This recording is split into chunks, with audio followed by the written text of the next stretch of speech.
The fire crackles softly. The flames dance, casting long shadows in the darkness. At night, even the wind seems to listen. There are battles that don't begin with blows, but with words, with fear, with decisions that cannot be undone. Being a ninja isn't about wearing a headband. It's not about running forward, nor about winning. Sometimes it's about standing tall when everything inside you tells you to run. In that thick fog, children were forced to face what the world really is. This is not a story about victory. It's a story about the price of becoming a ninja. Kakashi appears behind Zabuza, a kunai pressed dangerously against his neck. For a brief moment, it seems like the end. But Zabuza smiles, a crooked smile, confident. He says he won't lose to a mere copy ninja. Copies are always inferior, shadows of the original. Zabuza says he saw everything, while Kakashi reassured his students. It wasn't him speaking, it was a water clone, a newly copied jutsu, used as a distraction. The real Kakashi had hidden, waiting for an opening. Zabuza recognizes Kakashi is skilled, very skilled, but not enough. Zabuza's body dissolves into water, another clone, and then the real Zabuza appears behind Kakashi. Zabuza resumes the offensive. A precise blow. Kakashi is kicked away, launched straight into the river. He tries to react. He tries to get out, but Zabuza gives him no space. Quickly he makes the hand seals and executes the technique. Water prison technique, Suiro no Jutsu. A cylinder of water closes around Kakashi, dense, almost unbreakable.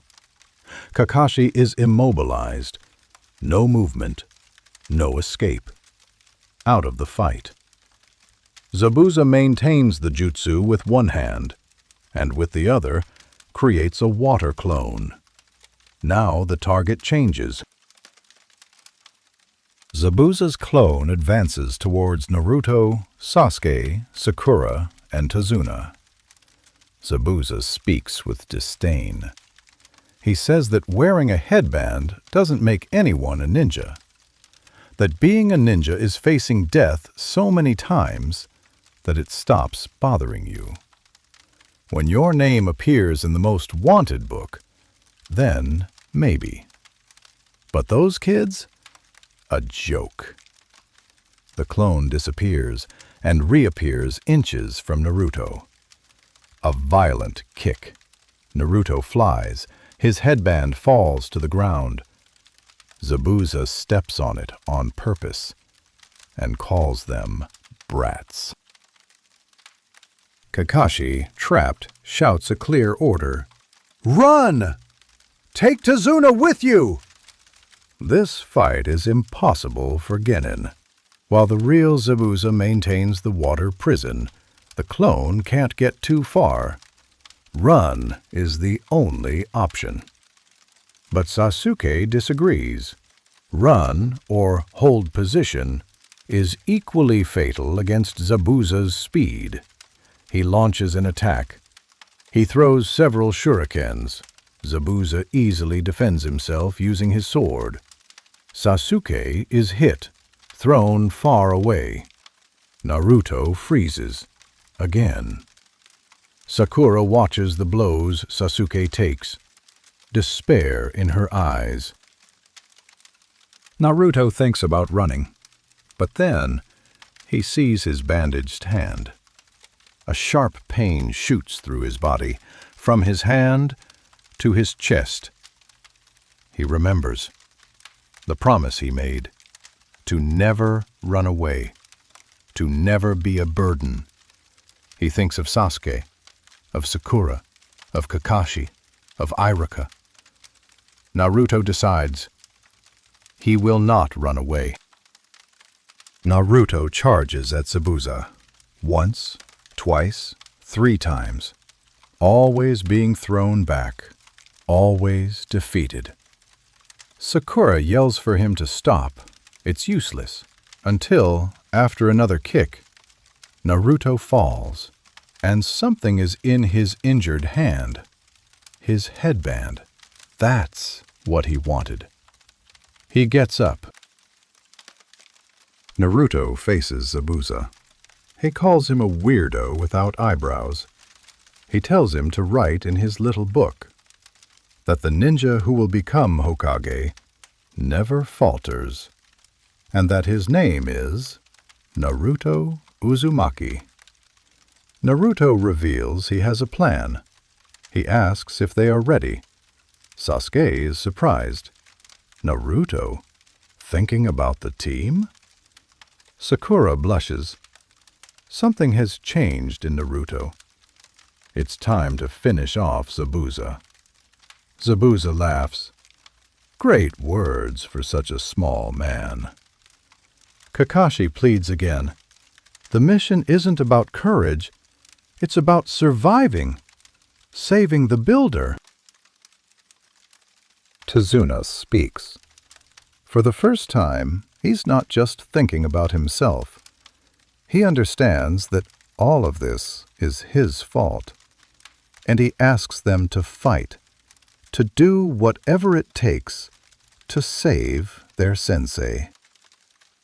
Zabuza laughs again. He says they still haven't learned, that they aren't ninjas. When he was their age, he had already eliminated several opponents. Everyone freezes. Kakashi pronounces a name, a code name. The demon. Zabuza's surprised. He's also on Kakashi's list of targets. Kakashi begins to tell the story. Years ago, in the village hidden in the bloody mist, there was a final test, a rite of passage. Zabuza laughs. The genin don't understand. Everyone went through tests. Until Zabuza finishes. You had to kill your classmates? Silence. He describes. Friends, training together, dreaming together. And then, the test changes, the rules change. You only pass if you're the last one standing. Friends become obstacles. It's you or them. Everyone is paralyzed. It's inhumane. Kakashi continues. There was a terrible day that changed everything. A child, without hesitation, eliminated more than 100 students. Zabuza finishes. And that child felt very good. Zabuza waits no longer. The clone advances. It attacks Sasuke. He falls, screaming in pain. Zabuza is about to draw his sword. He's going to finish him off. Naruto shouts. He advances. He uses the shadow clone technique. He completely surrounds Zabuza's clone, but most are destroyed with a single blow. Tazuna feels fear. Perhaps it's impossible. Naruto is thrown far away, but before that, he throws something at Sasuke. A Fuma Shuriken. Sasuke fully understands the plan. Words are unnecessary. He propels himself into the air. He executes the Demon Wind Shuriken technique. Shadow Mill. The Shuriken flies. The clone easily dodges. But the target wasn't him. It was the real Zabuza. Zabuza catches the weapon with extreme ease. Then he realizes a second shuriken is hidden in the shadow of the first. the Shadow Shuriken Jutsu. With his hands full, Zabuza jumps at the last instant. The shuriken passes by him, but to his surprise, the weapon flying across the lake transforms into Naruto. And then Naruto throws a decisive kunai towards the real Zabuza. The kunai advances through the air. The metal cuts through the mist. Time seems to hesitate, and before destiny reveals itself, the fire crackles. I return to the campfire. The flame dances slowly, as if it knows how to keep secrets. Some battles don't end with blows. They remain suspended, awaiting the next breath. The mist hasn't yet dissipated. The demon hasn't yet shown all that it is. But that is for another night. Lie down near the fire. Let the warmth dispel the cold of the mist. Silence watches. Good night, traveling ninja.